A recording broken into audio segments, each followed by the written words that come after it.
Hello, welcome to Generally Speaking. This was posted Thursday, July 30th, 2026. So, what are we going to say today? First, I want to mention an organization that if you want to contribute anything to someone worthwhile, this would be one in my book, the Institute for Justice. What do? They file lawsuits on behalf of worthy causes. Now, I can't go over all of them, but one of them, for example, was a civil forfeiture, where the government just takes your possessions because they think you don't deserve them. And you try to argue about, hey, I do deserve them, and it's a fight, and you might not get them back at all. Money, home, and the Institute for Justice fights them. And I want to talk about a particular story um, about a church in Ocean City, Maryland, that wanted to be kind to the homeless and said, you know what, homeless people, with your tents that the city doesn't like, you can use our property to put up your tents. Our property. Well, the city did not like that. These tents are still visible, and so excuse me, the church said, all right, listen, you homeless people, you can come inside. We've got a large enough area where you can put your tents inside and not be offensive to the city. Well, the city still didn't like that. And the city wants to sue the church that you can't have homeless people in your church. A church, the ones that go to help the poor people, and they're taking them inside. Nobody can see them, and the city still has a problem with that. What kind of people are these? Well, the Institute for Justice, this is one of the things that they go after, and I've seen them on so many other things, all worthwhile. The Institute for Justice going after the city for saying, what you're doing is totally wrong and you can't do it. I don't know how successful it'll be, but Institute for Justice, please subscribe, donate to them if you can. All right, let's move on to another topic. Flock cameras. Those are cameras by the company called Flock that a lot of city governments and state governments use to post them on posts in the streets to copy license plates, automobile license plates, good for tracking stolen vehicles or perhaps people involved in some sort of criminal activity. Now, the thing with these things, it's good for that, but they should be used on a need to do purpose. When you've heard there's a stolen car and you're looking for it, or you know there's a criminal activity and you're trying to follow up on it. But no, these cameras are out there checking license plates daily on multiple corners, so they know where each of these automobiles is going. And okay, well, so what? Big deal. No, it is a big deal because these cameras don't just, take photographs of license plates. They're connected to software that assesses who owns the license plate, takes that information, and then using another program, searches the internet for everything on the owner of that vehicle, things that are in official documents or unofficial, the dark web, takes all of that information, pulls it together, and starts building a profile on every car that goes into the system. And this is becoming a very big privacy concern. Just number one, somebody knowing everything about you. And number two, these things end up becoming assaults on anyone who has a word to say against what their government is doing. If they don't like a data center that was approved, or if they don't like something else that the city was doing, or that the government is doing, these people will be tracked and submitted to a database that the government can keep an eye on you. And if you don't think the government is keeping an eye on people, you haven't been following the news, which is presumably why you're perhaps looking at this, to follow the news. Because recently statements were made by Steve, what's his name? Okay, big guy in the government, about how the left, him and Rubio, were saying how the left are essentially terrorist organizations. Any Democrat, any lefty Democrat, centrist Democrats don't get included, or maybe they do, but they go after people left and right. And so this is very worrisome. And sometimes, towns say, we don't want these. And what happens then? Well, this is another story. Presented by a podcast called More Perfect Union. The CEO of the Flock Company, his name is Garrett Langley. His position is any opposition to his cameras is terrorism. This is something that they're throwing around a lot now. Terrorism, everything is terrorism. In fact, in the UK recently, they said if you just even post information that's from a website that they don't like, let's say some Russian website or some Chinese website, if you post any information that they're offering, which of course is automatically labeled as, propaganda. And if you, just want to even talk about it, if you're a journalist who's questioning these people, doing an interview, you can be marked as a terrorist and given 14 years in jail. Terrorism, throwing these things around. And so this is the UK, but it's very similar to what's going on over here, where they just brand anything they feel like as terrorism and try to lock you up. It's a horrible direction that the UK definitely, and the US as well, is going. So at any rate, this CEO, he said it's terrorism, and tries to say, this is, nobody's forcing these things on you, but meanwhile, they are. In Cleveland, Ohio, the town voted to not renew the Flock contract. Okay, yeah, see, you people, if you don't want it, you can have it. But, the city council president, the mayor, and the police chief, they all pushed for a revote. Why? Why a revote? We voted on it. We said we don't want them. I said, no, let's have a revote because someone's putting money in their pockets. So it goes to court, and the court suspends the contract in the interim until the revote can happen. And who knows if the revote will come out the same way, because it's very hard to get all people organized into a vote. It was hard the first time, but it happened, outrage. Now maybe they've dissipated. Maybe there won't be enough. But at any rate, in the interim, while we're waiting to see the outcome, the court said, well, we'll allow it to continue while we're waiting. Okay, so very nice. This is the pressure that goes on behind the scenes, the pressure with, political figures being bribed against the will of the people.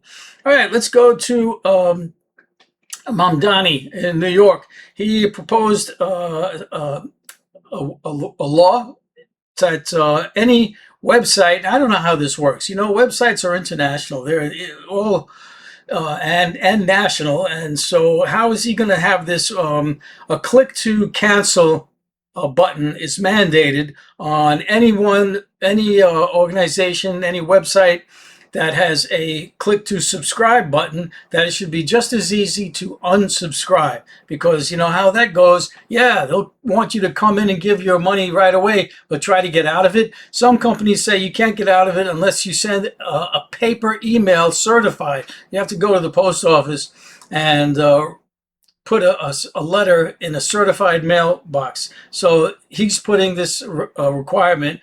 I guess at least if you're showing your site in New York, you have to have a cancel. I mentioned this to a friend of mine, a righty friend, and she said, "Oh yeah, that's the mayor's big priority, huh?" And I said, "Well, I can see, you obviously have some prejudice against this man. I've read a lot of good things about what he's done, a list which I can't recall right now, but I've just seen nothing but good things." A song. Let's jumping out of this. Hey Jude. That's a Beatles song. I don't know if you knew this or not, but it was written on behalf of John Lennon's previous wife. He was married to Yoko Ono at one point, but before that, he was married to a woman that he divorced, and they had a child between them called Jules. And McCartney wrote a song. It wasn't called Jules. It was called Jude, I guess, covered up somewhat. And it was a song of support. And McCarthy was supporting Jules, and John Lennon's ex-wife through the separation. And John Lennon would have nothing to do with his son. Man, what a crappy guy. And meanwhile, McCartney was staying in there the whole time. And Hey Jude is a song to them.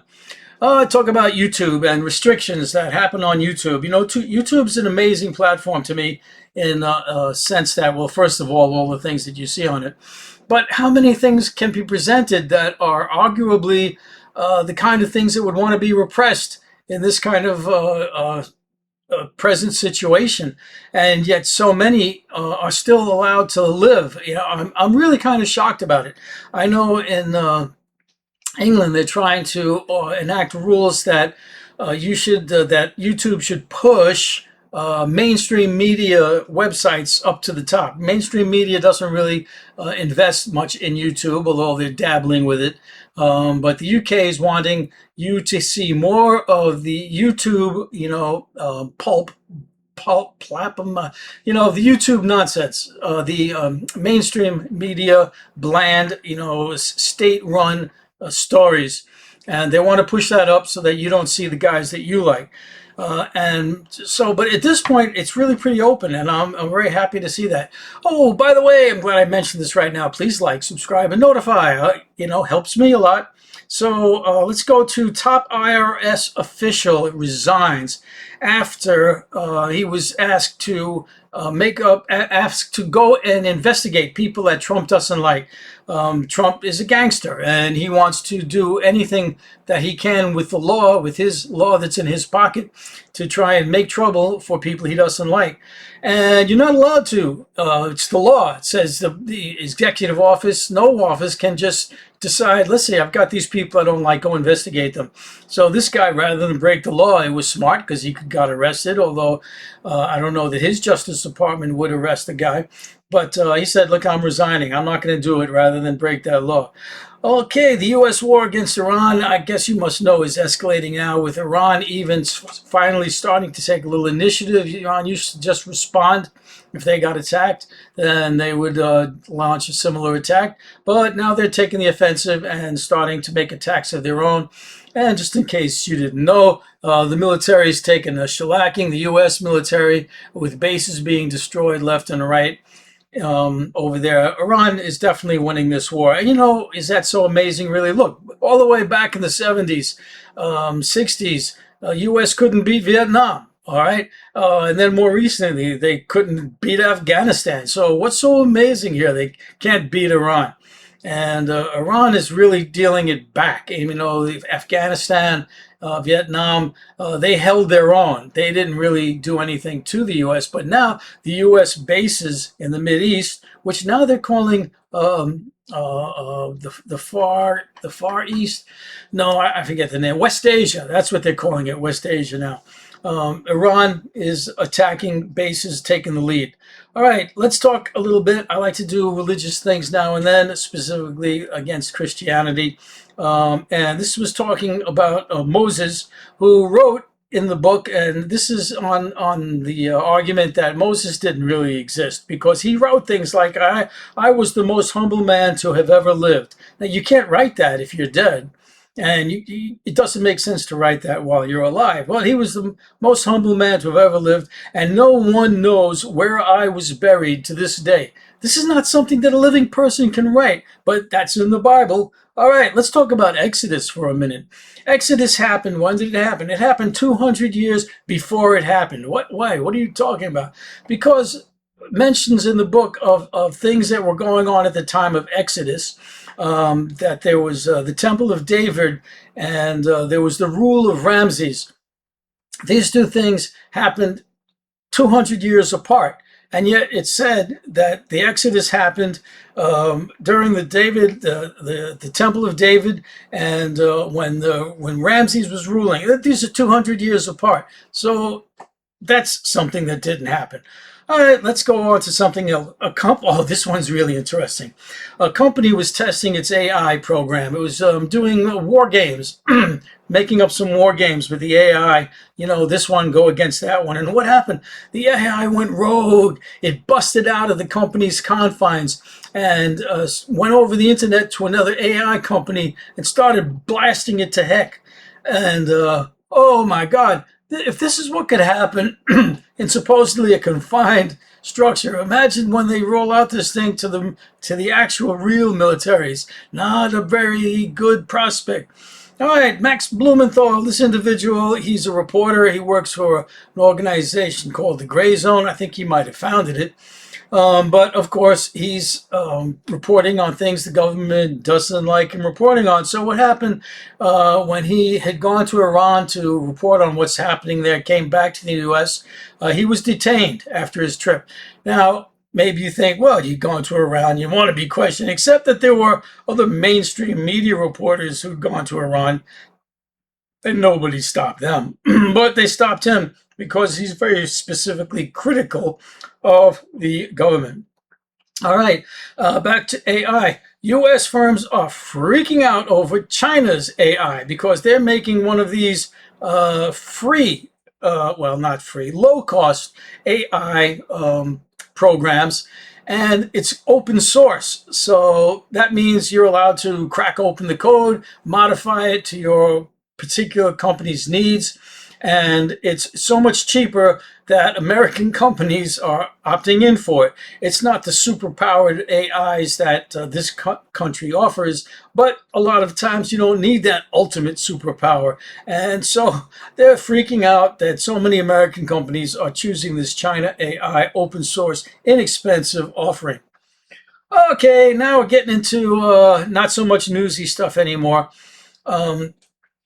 I'm talking about my life. My life is a humdrum kind of life. You might think it's very exciting with these YouTube presentations, but I just have a plain old life. I go to the gym, I go to Starbucks, I come home, I play video games, I take naps. I'm getting old, and nothing very exciting. But the things I see on the internet are extremely exciting. Learning about world news, it like raises your vision, it raises your view of things, and it makes for an exciting life. As just some of the music I hear too. I'm a music person, so that's that with my life.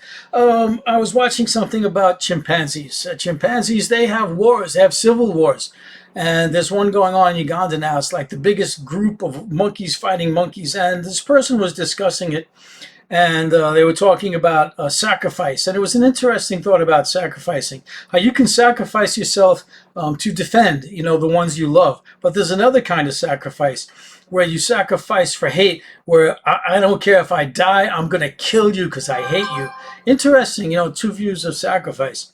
All right, guaranteed annual paid leave. This was something I was reading, just mentioned it, how this United States fights that so much, where so many of the European countries, it's guaranteed. That's the word, guaranteed. Annual paid leave, but not in this country. All right, let's talk about another back to religious thing. No one can be equal to God. And this came up in this discussion about the origins of the Trinity and whether Jesus is God or is not God or is human.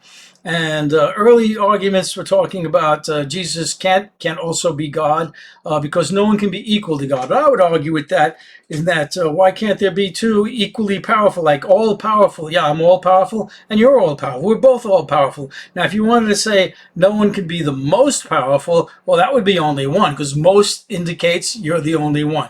But equal, you could have 10 people equal, like 10 strong people. They're all strong. They all can lift 100 pounds. It's not like only one of them. So there you go. There's all my stories. Hope you enjoyed it. I've been watching the news for a while and haven't seen anything really very interesting. But those things I just presented were somewhat interesting. I hope you enjoyed it. I hope you gave a like, subscribe, and notify. And I hope you look for me again. Thank you and take care.